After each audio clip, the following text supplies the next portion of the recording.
I'm confident in the way that I'm going to sound. I'm confident in your ability to edit what I'm saying. And I'm now ready to have a voice that I actively want to put in the market via whatever medium we're doing. I'm confident. I no longer have imposter syndrome. I'm ready because I have proof. I have building blocks that show me that I deserve to be here, that I have something to say, that I am the expert that other people should listen to. And now I'm ready to step into that role and be that expert.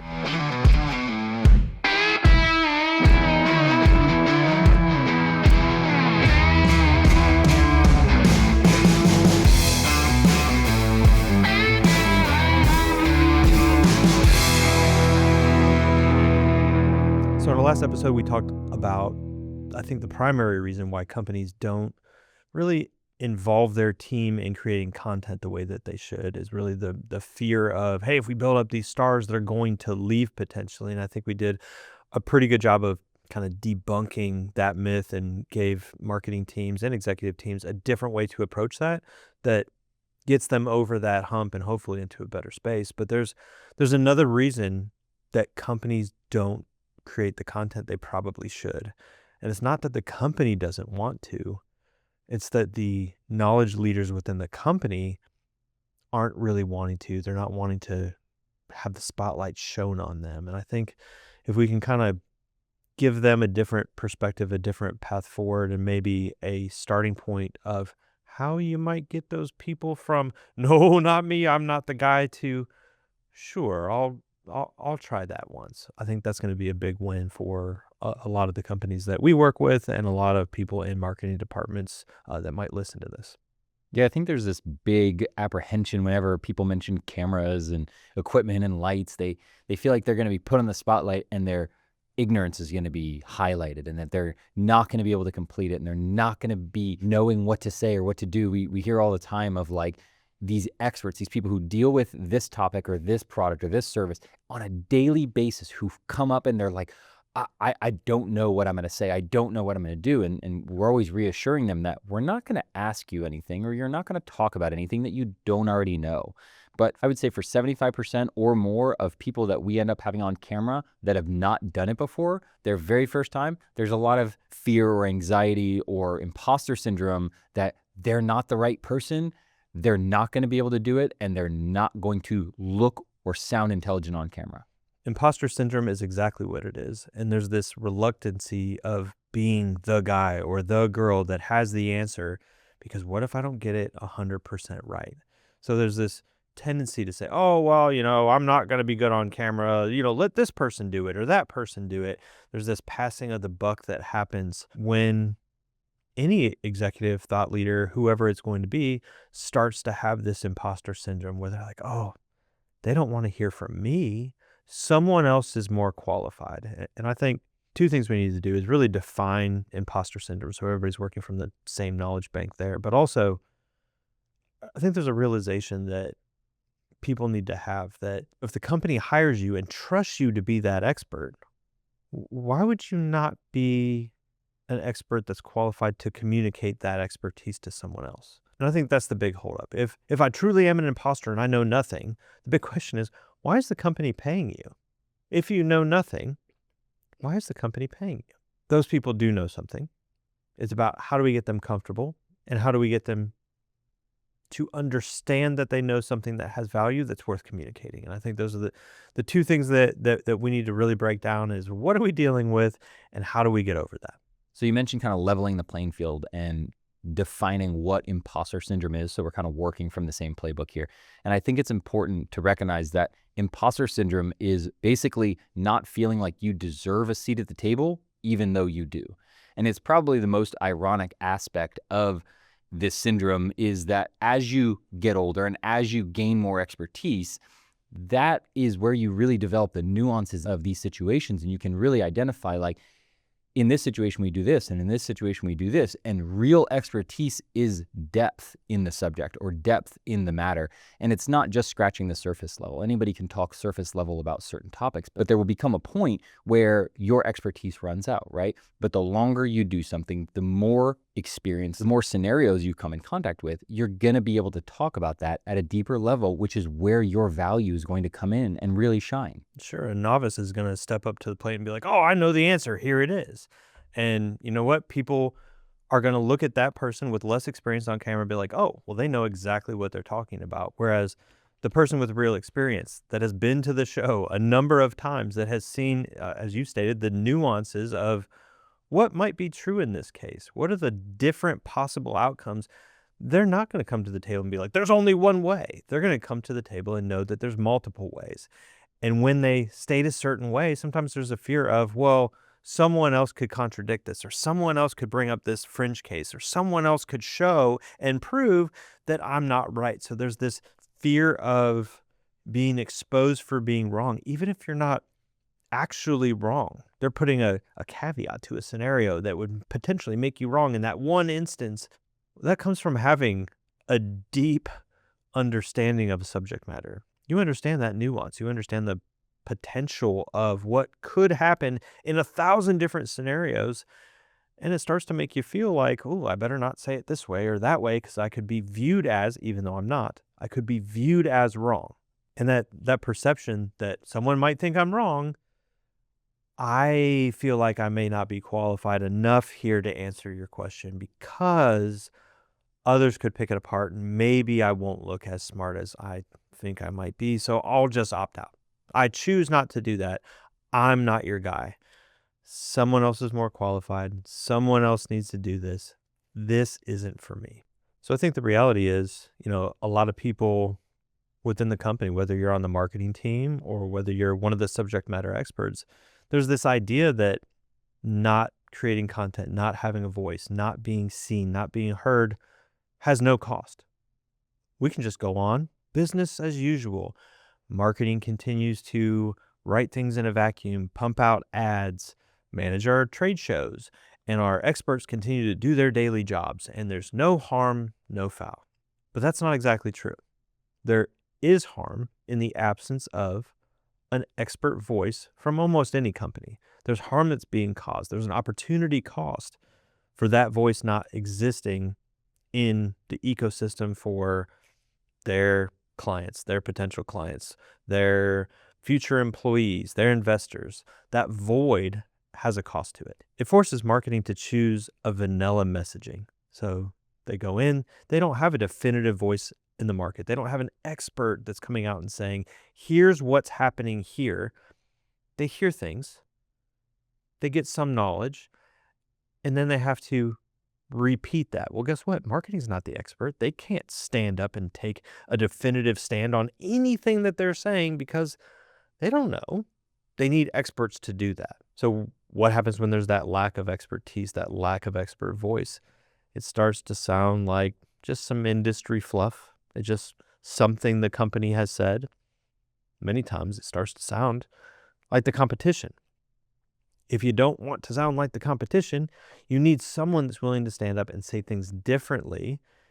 And usually that's going to be a leader of some type within the company or a subject matter expert within the company that actually has a position on what's happening in that industry or that customer environment. I think the impacts really go beyond just marketing, which is probably one of the easiest places that you would see the impact. I think that it also goes into sales and the sales team. If you're not saying things before a buying trigger, if you're not influencing the buying decision, when they come to you, you're going to have to then parade around the expert and share that insight, share that knowledge. And this is the one and only time they've ever heard of that. You're going to have to take them through the whole sales cycle from start to finish, and it's going to be longer because they have no prior education. And I think that there is a big problem when you look at it like that of, okay, we're going to start off now and we're going to tell them everything that we can, versus if you dripped out content in slow bite-sized chunks that softened the ground. So when they got to sales, they said, hey, look, I know you guys do this. I know you communicate this way. I know you handle, lead times like this. I know that your difference is in XYZ of product. We want to see this very specific application for us. Well, now it becomes more consultative than it does. We have to tell you everything about it in one big overwhelming dump of information. So you're really doing the sales team also a disservice or an injustice by not giving the information to the audience, the prospective customer or the potential audience, in advance, and letting them little by little build that belief. You're really just trying to basically force it down their throat as much as they can over whatever your sales cycle is, and hope that at the end of the day, they remember it all and they remember the key points. So that way they come to you and they say, hey, I've already heard what your experts have to say. It's really helped me understand and shape the perception or the belief about your company. Now we can really just focus on the things that are going to be vital or important to us being successful in this relationship. And it can really shorten the lead time or allow it to be more prescriptive for the sales team to be able to say, hey, look, here's exactly what we can do for you. Because you already know the baseline. You already have the foundation of who we are and what we do and how we approach our work. Let me tell you what it would look like exactly for you. And I think if you can soften the ground early enough in the buying process or even before a buying trigger, you really have an advantage over the competition because now you've elevated yourself, you've differentiated yourself, and you've educated this prospect before they're ready to buy. So when they come to you, it's easier. So if they're not viewing your team as the experts in that space, who are they viewing as the expert?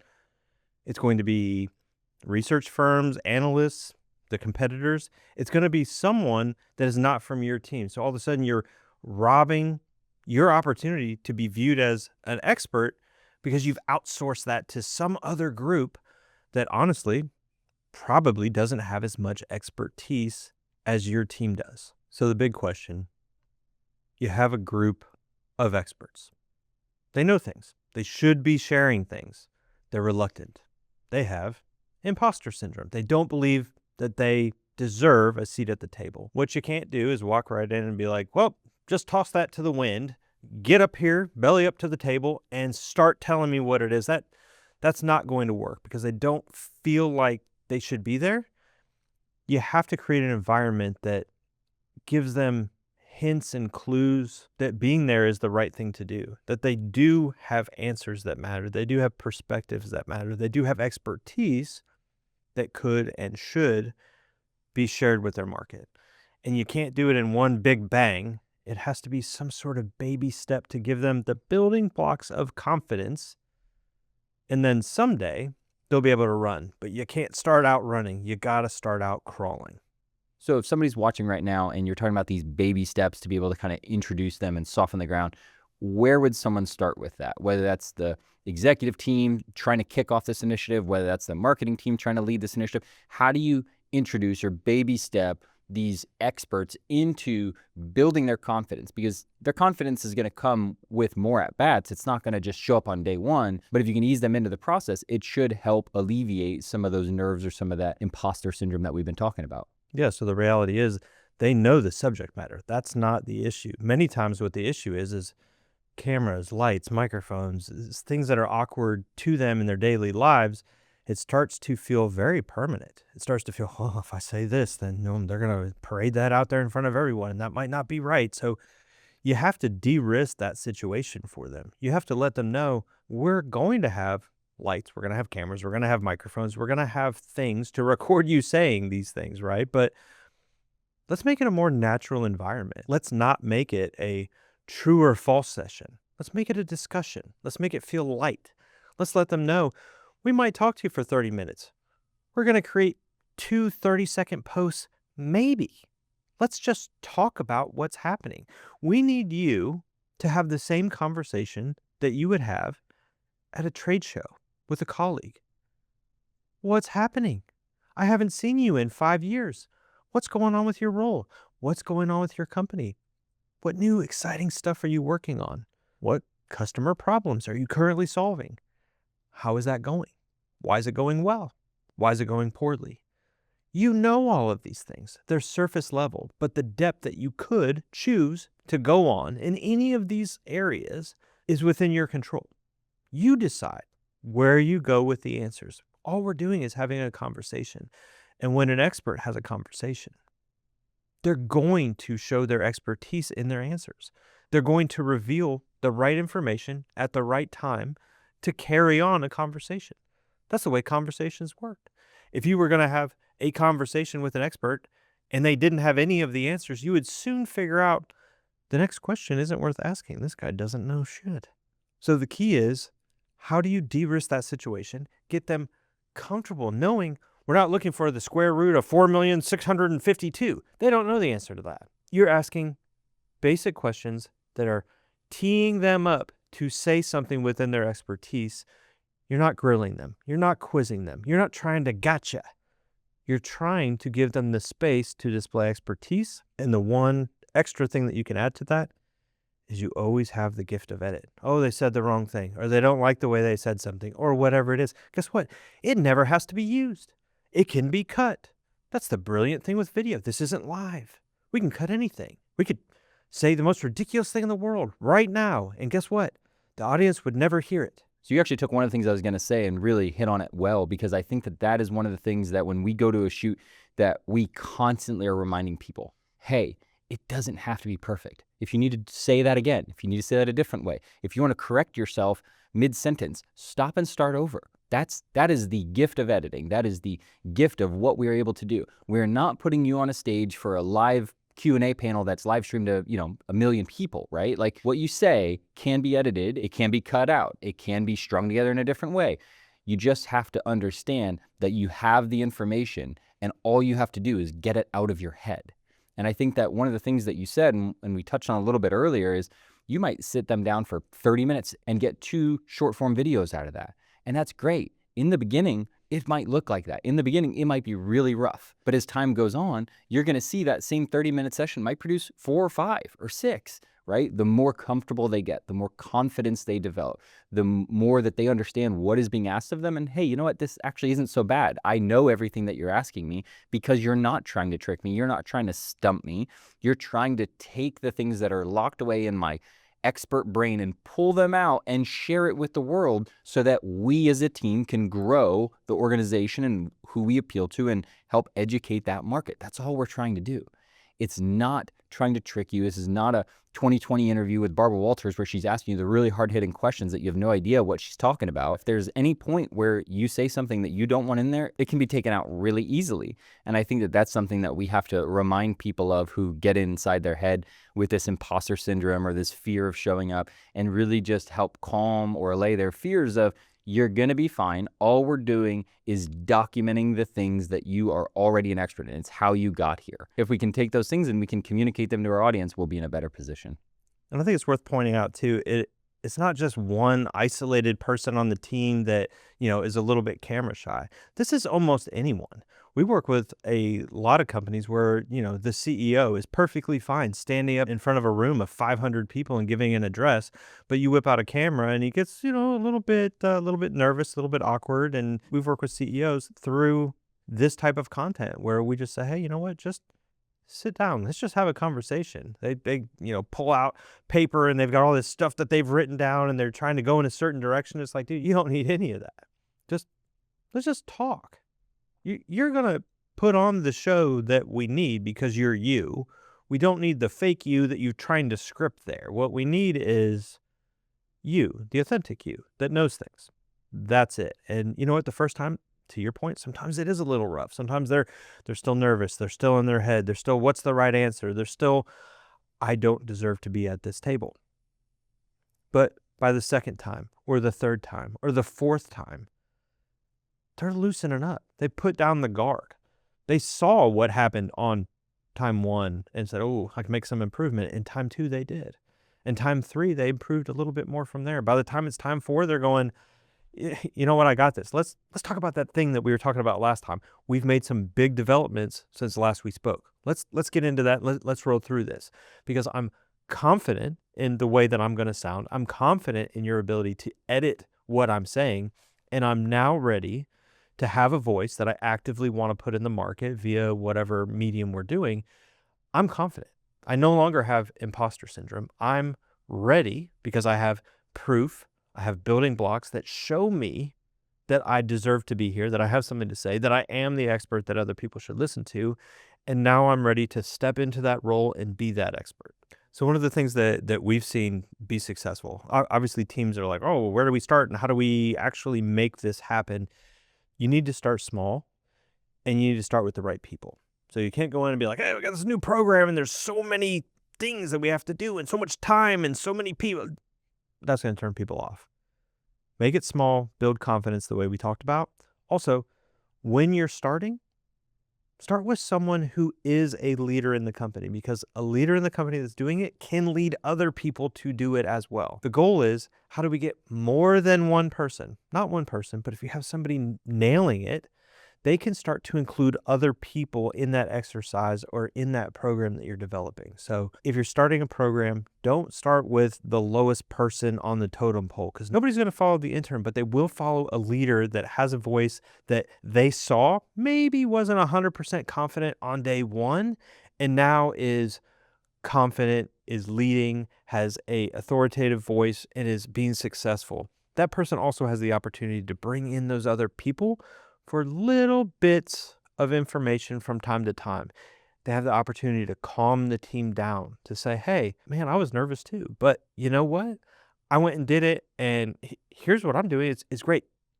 Why don't you come and try it? No big deal. If it doesn't work out and we don't have a single thing that we could use from you, guess what? No harm, no foul. We use nothing. It doesn't matter. We could record the whole session and throw it away. It doesn't matter.